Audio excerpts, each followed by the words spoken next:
close your eyes and breathe in. If you were standing on the humid, salt-slicked shores of Takoradi in 2018, you would smell the Atlantic breeze, the diesel from the heavy tankers in the harbor, and the sharp, comforting scent of roasted plantains from the night markets.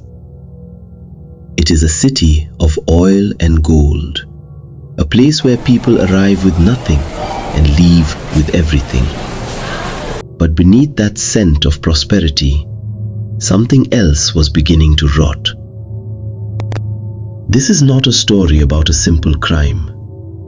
This is a story about the systematic failure of a government, the cold-blooded cruelty of a predator, and the secrets buried in the very waste of a city. This is the deep dive into the Takoradi Kidnappings, the details the headlines were too afraid to print, the digital breadcrumbs that led to a ritualistic underworld, and the mystery of the fifth set of bones that the state tried to wish away. Imagine a city where the sun is shining, the markets are screaming with life, and yet young women are evaporating into thin air.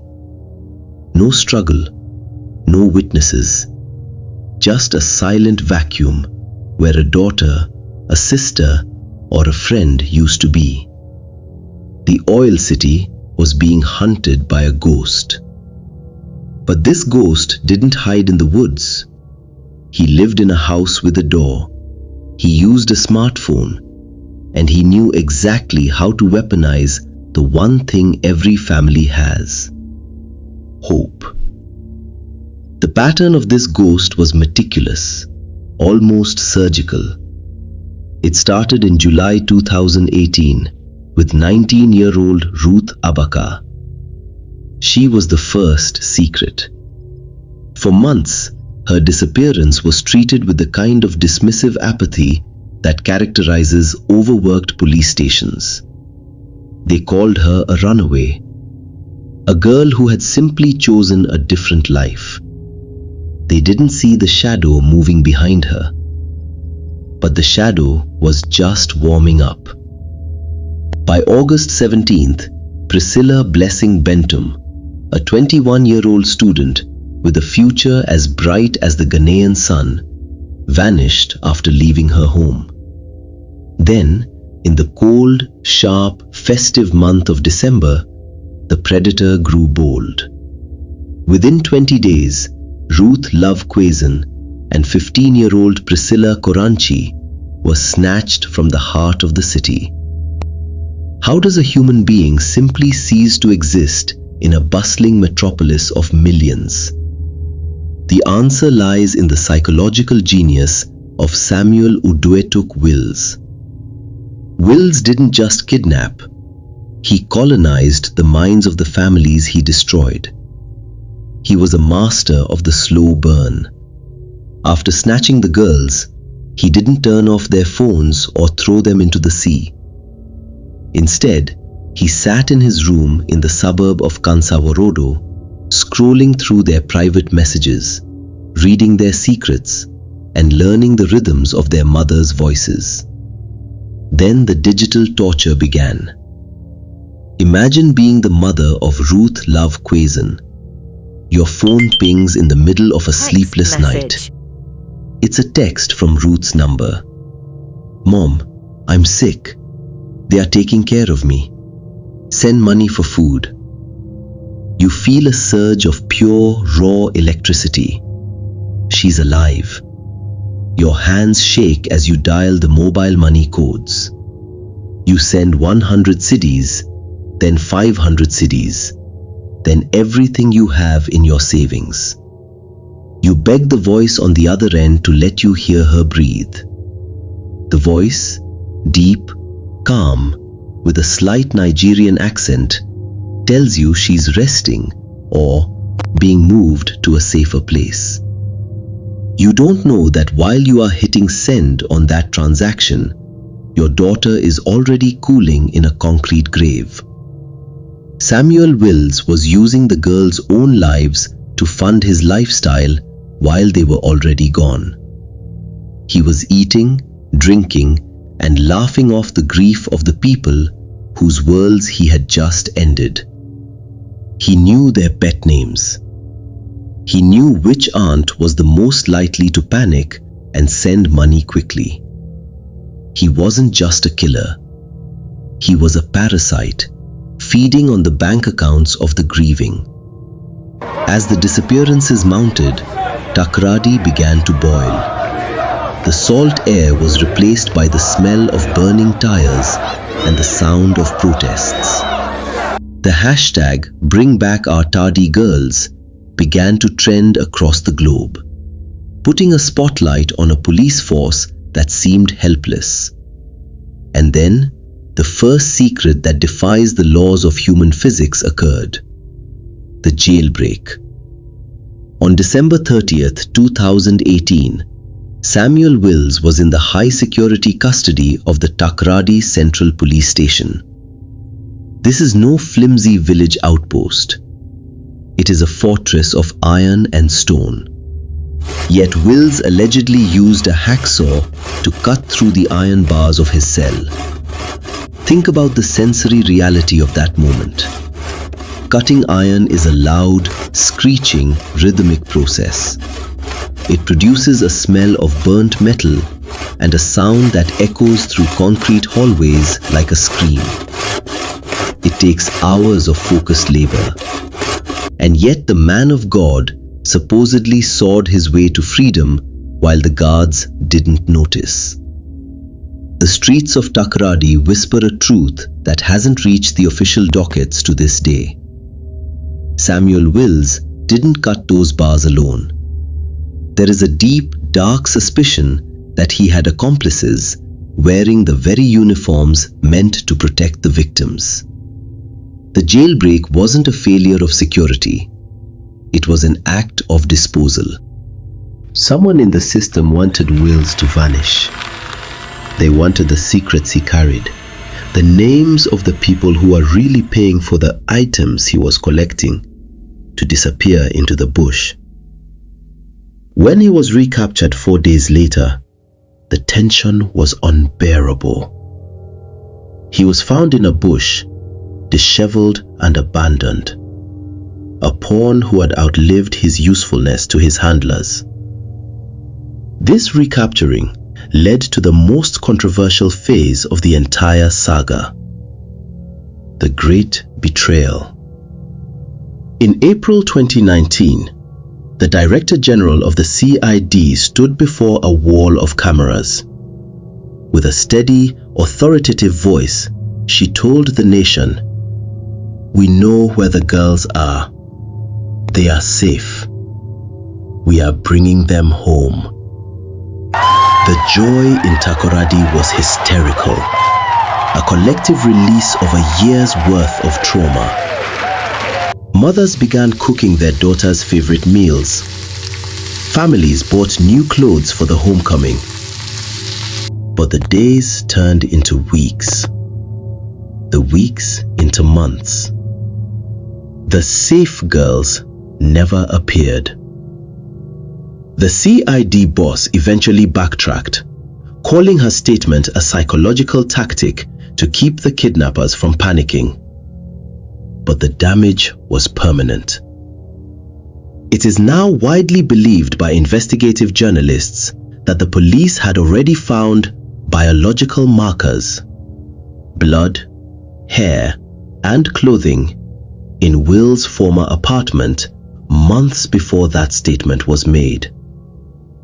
They knew. They almost certainly knew the girls were dead. They traded the family's sanity for a few months of civil order, choosing to manage the public's anger rather than the family's grief. The breaking point finally arrived on August 2nd, 2019, on a Friday that would become the darkest day in the history of the Western region. If you want to understand the true horror of this case, you have to look at the excavation of the damned. 7 police vehicles descend on an uncompleted house in the quiet suburb of Kansaworodo. They aren't looking for living girls anymore. They've brought a prison service water tanker, forensic shovels, and high-powered floodlights. For 5 agonizing hours, the only sound in that neighborhood was the mechanical, rhythmic thumping of the pump draining a septic tank in Will's backyard. The crowd was thousands deep, held back by yellow tape, standing in a silence so thick you could cut it with a knife. As the water level dropped, the smell hit them. A thick, cloying, metallic scent of rot mixed with ancient sewage. Then the pump clogs.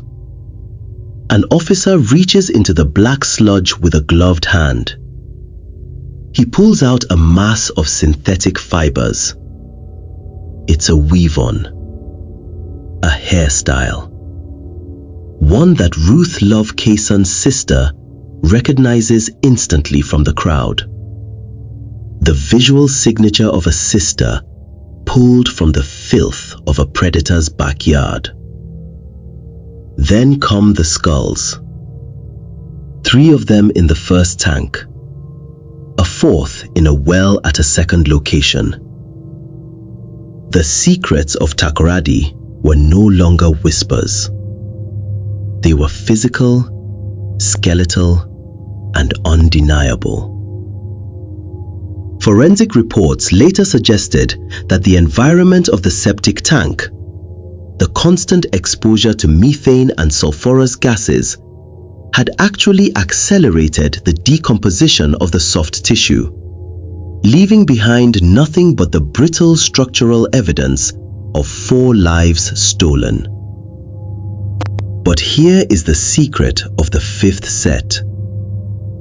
This is the detail that wasn't in the press releases. Forensic insiders and community leaders have long pointed to a chilling inconsistency in the bone count. While the police officially charged Wills and John Oji for the murder of the 4 known girls, the count of long bones, specifically the femurs and humeri, did not perfectly match 4 bodies. There were extra fragments.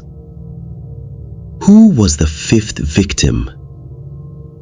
In a port city like Takoradi, thousands of people pass through every day. Travelers, street vendors, girls from the hinterlands looking for work. The theory? Wills and Oji were running a ritual production line. The 4 girls we know about had families who made noise. But how many quiet victims were dumped in those tanks before the police finally looked? The septic tank wasn't just a grave. It was a landfill for human remains. The trial in Sekondi eventually revealed the most chilling secret of all: the RTP protocol. When the police finally cracked Will's Facebook and WhatsApp logs with the help of international forensic experts, they found over 200 pages of what can only be described as the order book. Wills and his accomplice, John Oji, didn't discuss ransoms after the first few weeks. They discussed items. They used the code RTP: ritual, time, and place. One chilling message from Oji haunted the courtroom: "Is the blood ready?" This was a confession written in digital ink. These girls weren't taken for cash. They were harvested. But for whom? Wills and Oji were foot soldiers. They lived in uncompleted buildings and wore rags. They didn't have the wealth or the connections that human blood usually commands in the dark world of the occult. Who were the big men? The trail suggested a high-profile client, possibly across the border. The police stopped at the killers. They never went after the customers. In March 2021, when the judge sentenced Wills and Orji to death, it felt like a door being slammed shut to hide the people standing behind it. And in 2023, when Ghana abolished the death penalty, that door was locked forever.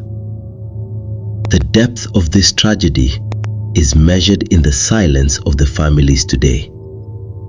Francis Bentum, a father who refused to accept the police's DNA results without seeing the bones, represents a community that feels fundamentally betrayed by the state. The standard tandem repeat analysis used by the forensic team confirmed genetic affinities, but for the parents, the lack of transparency felt like one final secret kept by the authorities. They were told their daughters were safe, then told they were skeletons, all without being allowed to see the forensic evidence for themselves. This is the trauma that lingers in the oil city, a deep, jagged wound that no court sentence can heal. It is a wound kept open by the knowledge that the masterminds, the people who actually paid for the blood mentioned in the logs, are still walking free. The septic tanks in Kanshaworodo have been filled with concrete. The house is a hollow shell that no one will ever rent. But the people of Takoradi say that when the wind blows off the Atlantic at night, you can still hear the echoes of the unsolved. The 4 girls have names. The 5th does not. The killers have faces. The buyers are still out there, perhaps even watching this right now. This is Echoes of the Unsolved 001. We are the voice for those the world tried to bury. I want to hear your theories in the comments. Who was the person inside the police station who gave Samuel Wills that hacksaw? And do you believe the 5th victim was a local or a traveler? Drop your thoughts below. Every comment helps us keep these cases alive and ensures these girls are never forgotten. If you want more deep dives into the cases the world tried to bury, hit that subscribe button. Join the search for justice.